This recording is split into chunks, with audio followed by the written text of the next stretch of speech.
but it also involves the very important qualities of being open to listening and receiving information from almost everywhere.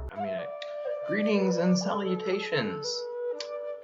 On this exciting episode, I wanted to take a moment to talk about the concept of non-linear receptivity.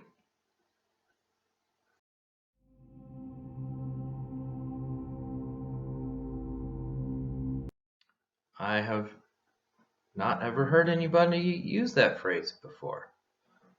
Not that I'm trying to be the first, but I have heard people talk about, I've seen articles and other sources of media that talk about occasionally the importance of non-linear thinking or non-linear thoughts.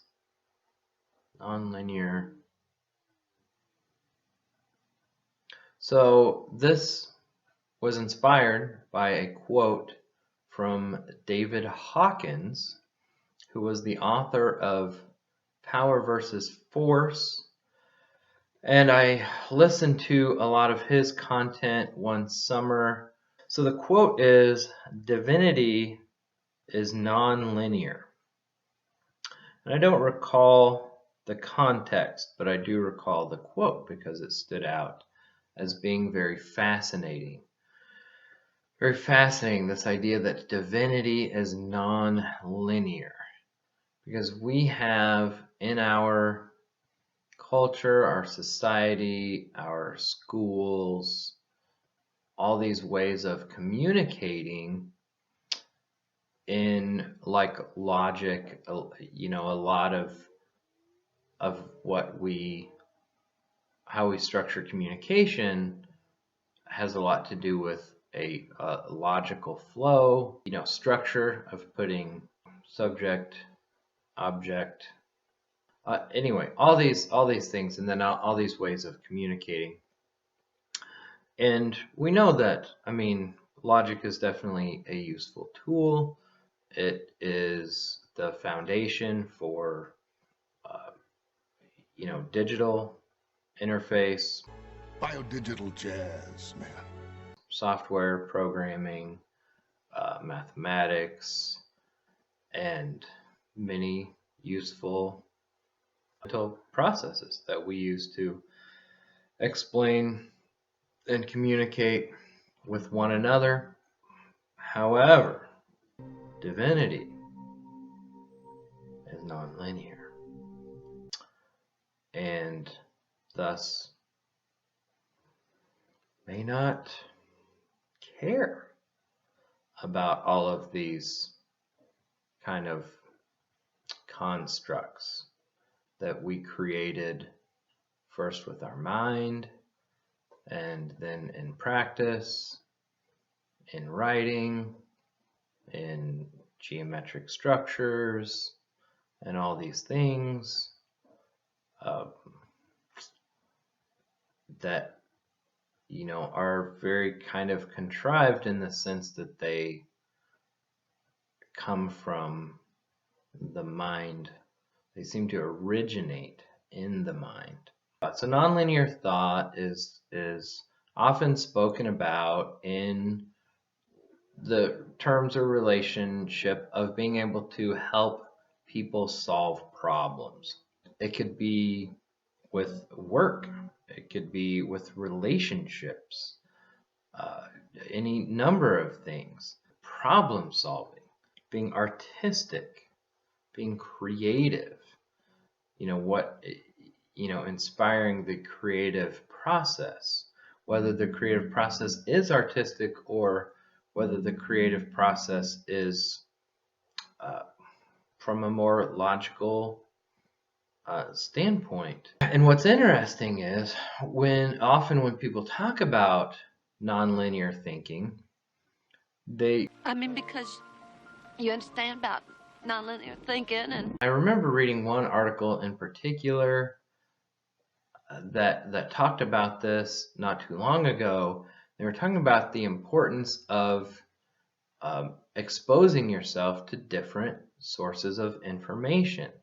Like, they use the example, I think, of having like a daily poem calendar, or something like visiting a museum or an art gallery, and exposing yourself to something like that, where the inspiration for those works seem to be, you might say, almost illogical.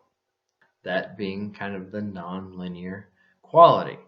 So nonlinear receptivity has those same qualities as what's traditionally called nonlinear thinking, but it also involves the very important qualities of being open to listening and receiving information from almost everywhere. I probably should say everywhere. It's everywhere. Listen, listen, listen. Listen everywhere you go. Look everywhere and ask everyone.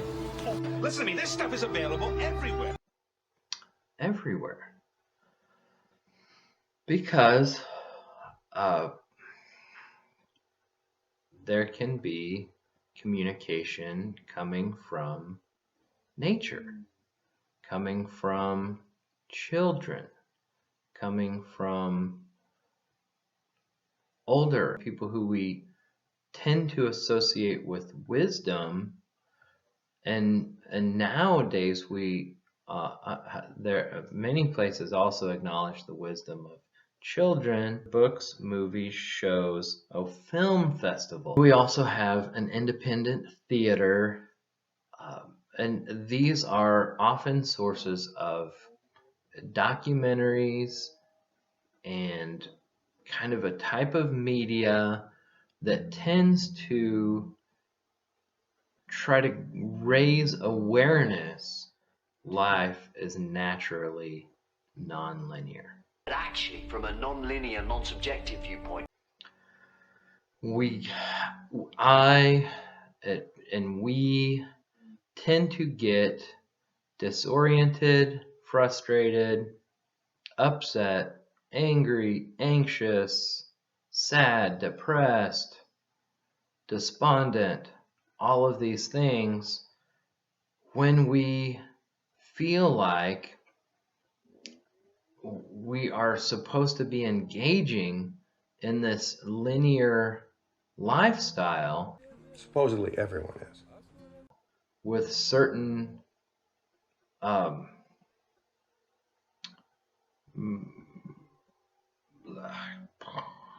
accomplishments, or what am I trying to say? Successful? Markers that we're supposed to hit along the way, and we're not doing it. We're not living in accordance with that linear lifestyle, and it can make us very miserable, frustrated, all these things I just mentioned.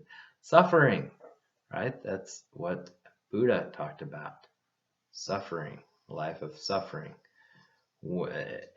And this is one avenue of suffering, is when we think that we were supposed to be living a linear life or lifestyle, but life is naturally nonlinear.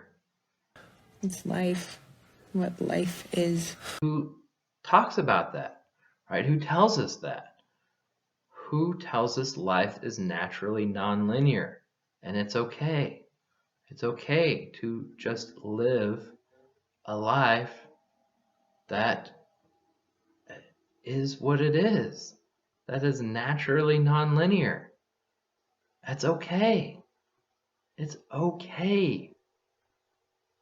It's okay. It's okay.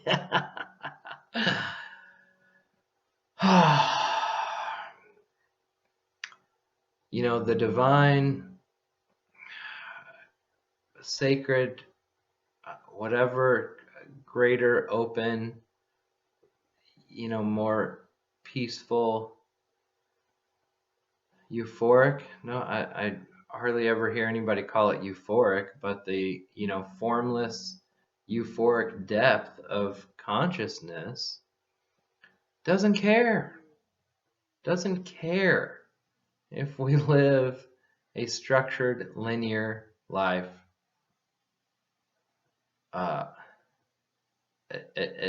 Unless we are kind of caught up in it, caught up in the attachment and identity with it.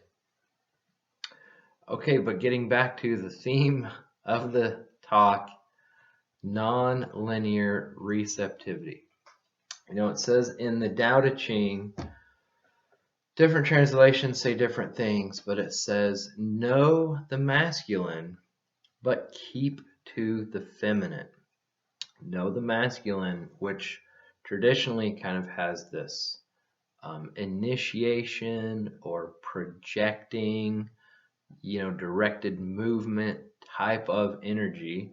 This is kind of indicated by the symbols. And then femininity kind of has an archetype of receptivity.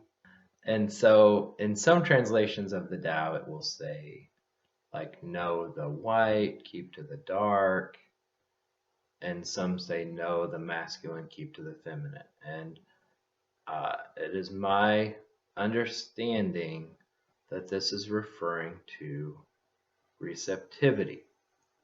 And I'll just end by saying, of the few things where I notice a personal kind of delineation that feels almost kind of like a switch, almost like a soft toggle switch, is when I go from a projecting energy like is necessary for me to embody right now to record this, to a receptive listening energy, which is when I want to engage my intuitive senses to help me solve a problem or answer a question.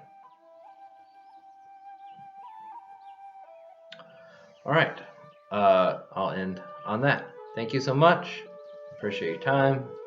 I wish you health and much well-being. Until next time. Blessings.